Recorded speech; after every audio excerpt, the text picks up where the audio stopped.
Сәлем баршаңызға, менің YouTube арнама қош келдіңіздер.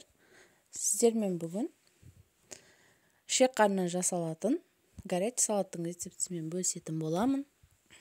Алдымен дайындап алған картошка, пияз, суда піскен фасоль, суда пісіріп алған ішек қарын, 2 түсті балғар қалампыры. Енді барлық заттарымызды ұзынша етіп турап аламыз.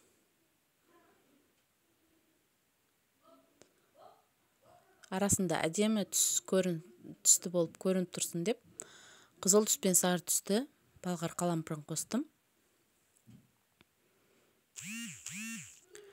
Дәміне де ерекше дәм береді.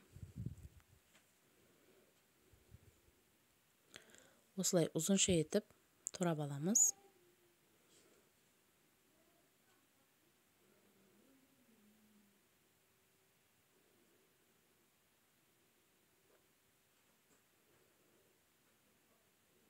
Енді пиязымызды да осылай ұзынша етіп турайтын боламыз. Бұл салаттар 2000 жылдары хит болған салат. Сол кезде маған өте ұнайтын. Үйде балдарым ішек қарынды жемей қойса, осылай салатты демде дайындап беремін. Осы рецептпен сіздермен де бөліскім келді. Ішек қарыннан не жасауды білмей отырған кезде, әр тамақ ретінде, әр салат ретінде күшті болады.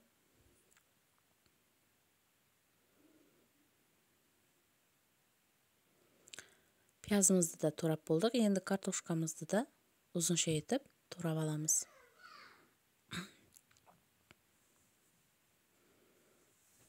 Ішек қарынды тұзды суда жұмсақ болып піскенше пісіріп аламыз. Өйткені тезде пісуі қиын.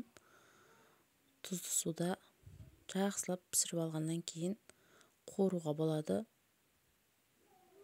Жұмсақ болып пісіп шығу керек.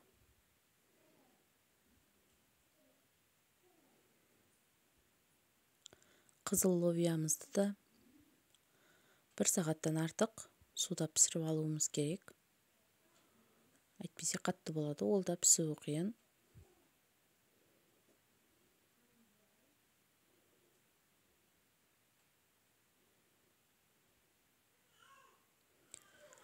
Енді барлық заттарымызды қуыратын боламыз. Газға қазанымызды қойып, майды құйып, қызған майға пиязды саламыз.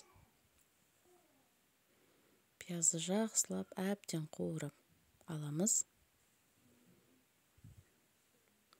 Достар, менің каналыма тіркелмеген болсаңыздар, тіркеліп, лайк басып, комментарий қалдырып кетіңіздер. Сіздердің қолдауларыңыз мен үшін өте маңызды. Қазақша контенттің дамуына өз үлестеріңізді қосыңыздар.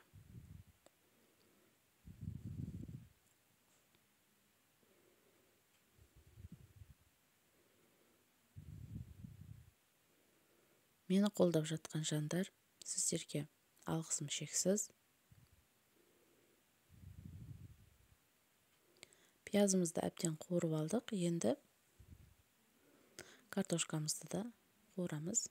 Бұл жерде майды шамалап құя бересіздер. Мен көз мөлшерімен шамалап құйдым.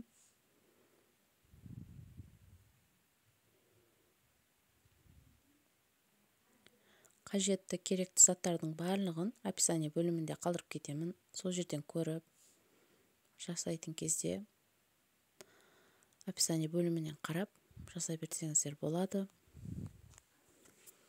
Әбден картошка мен пияз қуырып алғаннан кейін, оның үстіне балғар қалампырын салып, жақсылап біраз қуырамыз.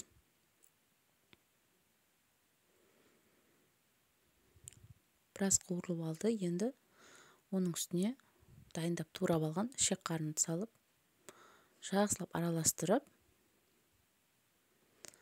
қазанымыздың қақпағын жабамыз. Өзінің буымен біраз пісу керек. Тұз, бұрыш, әртүрлі дәмдеуіштерді салған жерім түспей қалыпты. Қалауларыңызша дәміне қарай сала берсеңіздер болады. менде мына жерде түспей қалған екен. Енді баяу отта жай қайнап тұрған тамағымыздың үстіне суда дайын пісіп алған қызыловиямызды салатын боламыз. Картошка піссе болды, бұл жерде қалған барлық зат демде піседі. Міне дайын болды салатымызда. Салат әрі тамақ ретінде кетеді. Міндетті түрде дайындап көріңіздер. Сіздерге де ас болсын.